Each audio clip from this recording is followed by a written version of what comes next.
Welcome to this session of Church Growth 302. In today's lesson, we will cover chapters 22 through 24 in Tom Rainer's book, The Book of Church Growth.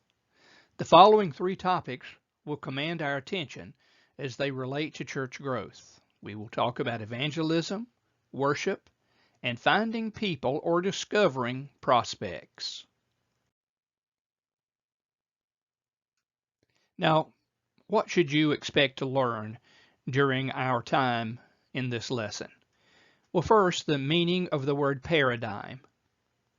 Second, 5 reasons for a new paradigm in evangelism. The third area is the type of evangelism that produces results in today's world.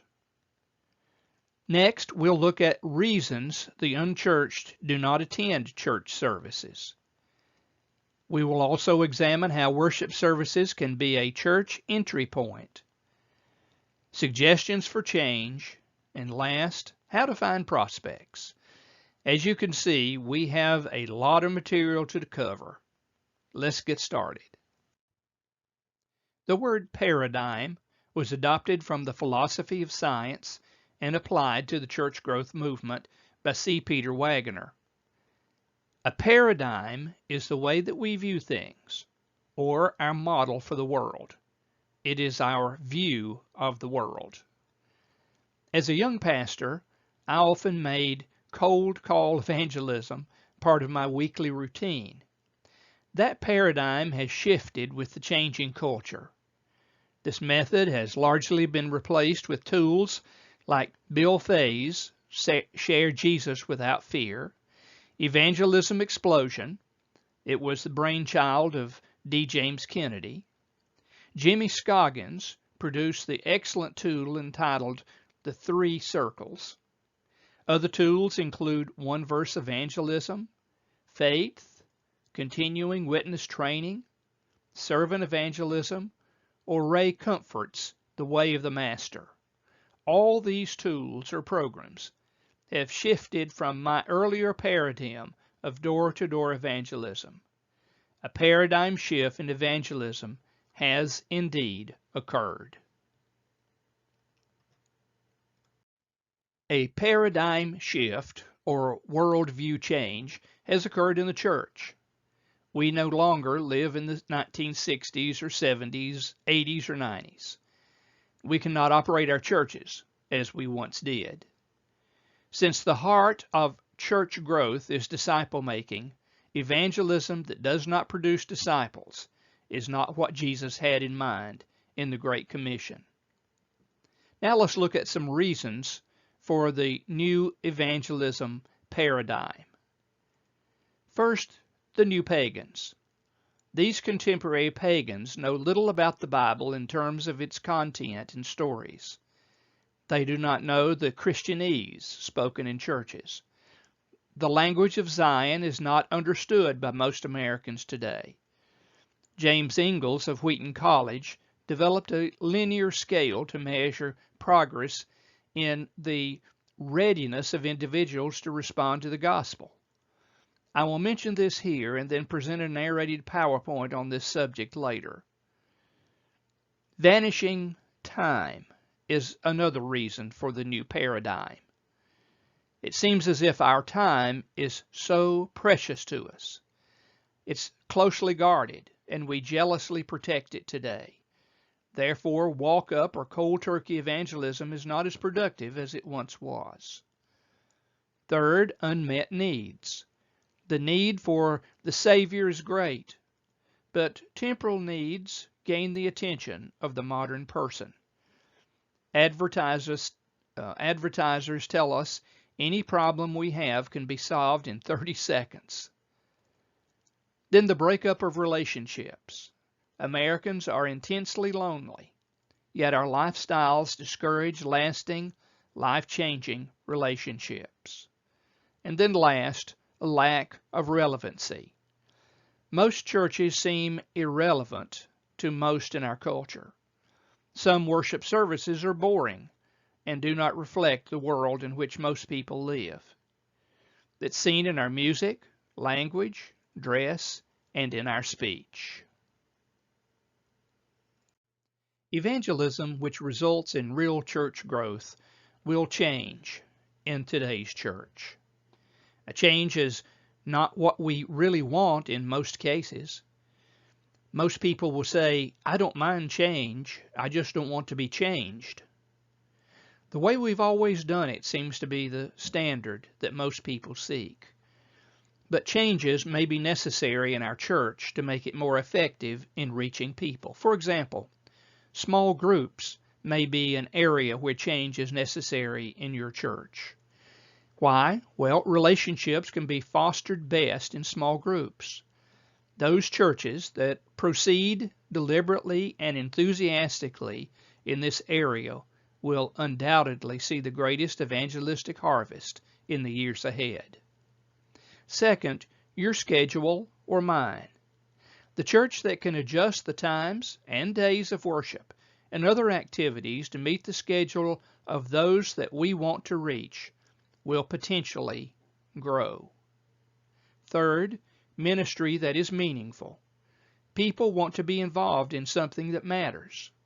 They seek meaningfulness in ministry. They're not content with just committee meetings with nothing worthwhile to accomplish. People want to touch lives, not fill slots. And then a new look at evangelism training. There certainly is a place for faith, evangelism explosion, continuing witness training, and the way of the master training. However, the most effective way of evangelism is through cultivated relationships.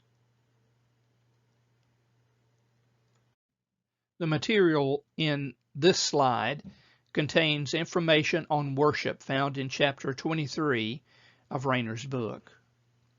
The unchurched have spoken as to why they do not attend worship services. We're grateful to the Church Growth Movement for helping to supply answers through research. Here are some of the results. Churches are always asking for money. Next, church services are dull and lifeless. Next, church services are predictable and repetitive. Next, sermons are irrelevant to daily life and the way that we live daily life in the real world. Next, the pastor makes me feel guilty and ignorant, and I leave church feeling worse than when I entered the doors. In other words, the unchurched said that the worship services were the most significant barrier to attending church services. Ouch, that hurts. How can the church worship service become the new front door or entry point for the unchurched or unbelievers? Well, here are qualities that must be a part of that congregation. Quality. While devout Christians may tolerate less than good worship services, we cannot expect the unchurched to be so tolerant. One of the first marks of growing churches that are instantly perceived is a commitment to excellence, an attitude that strives for quality and rejects mediocrity. That's a quote from James Emery White. According to White, the 5 elements of atmosphere in a growing church includes the following: celebration, friendliness, relaxed, positive, and expectant. Friendliness almost always includes the worship leader and the pastor. They set the tone for the congregation. Most churches label themselves as friendly. In my years as an associational mission strategist, and after visiting hundreds of churches, that is typically not the case. Churches may be friendly to their own members, but they are often unfriendly to outsiders. Number 3, welcoming guests. Today's guests, well, they like to be anonymous. Let them identify themselves if they want to. I was once chided by a church member because I recognized guests by having members stand while guests remain seated. The member was on to something.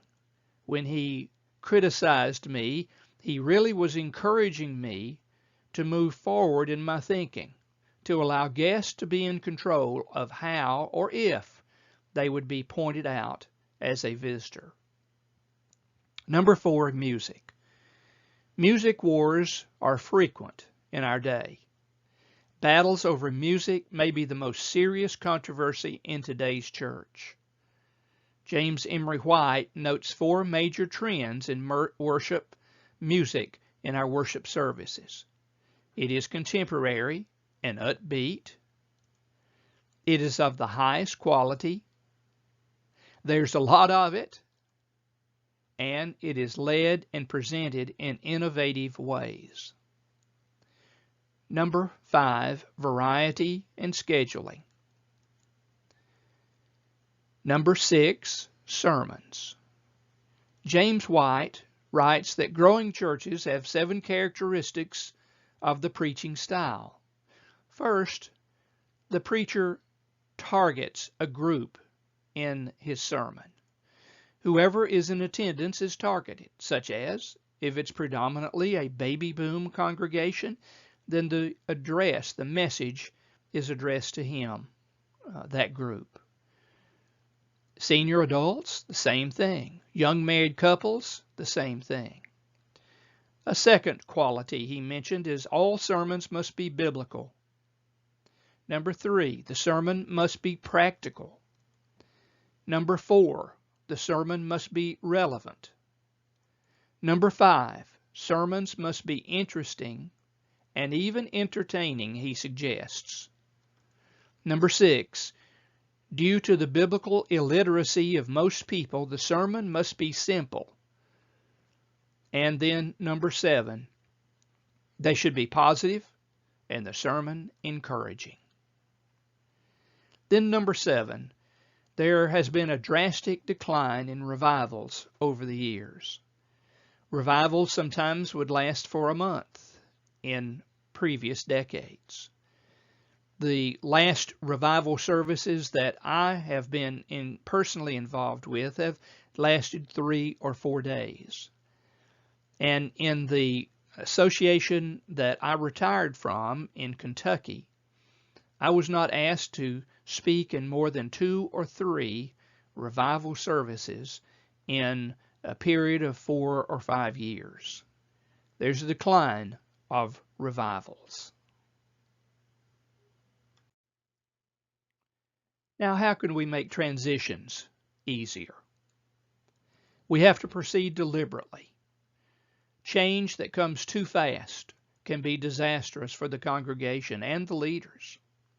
Second, love those who disagree. Even when you're making changes, you'll realize that criticism will come, but you still need to make every effort to treat others with kindness and respect. Multiple services can be added to meet the needs of different groups. Meeting at different times, different needs can be met. I know one church that has a contemporary worship service as their main Sunday service, but they offer a traditional worship service during the day to accommodate those who love that approach. And then multiple campuses. This approach could again provide an alternative worship style than the main campus of the church. These suggestions might make these transitions a little easier. Now we transition into chapter 24, Finding the People. The church growth movement has helped us see the importance of finding prospects. This chapter of Rayner's book helps us to discover how to find prospects. These suggestions fall into 2 broad categories: church promotion and relationship building. Church promotion. Church presence, number 1. Community ministries address the real needs. Sometimes physical, but always spiritual needs are addressed. Prospects are then found from those who have been served, and some will receive Christ. Other prospects are discovered among the people who volunteer in these community ministries. Number 2, special events.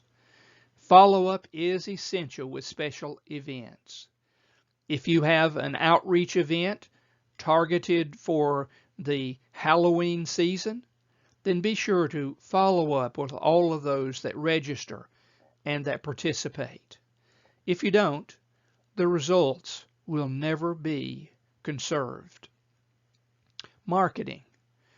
Another marketing word is outreach.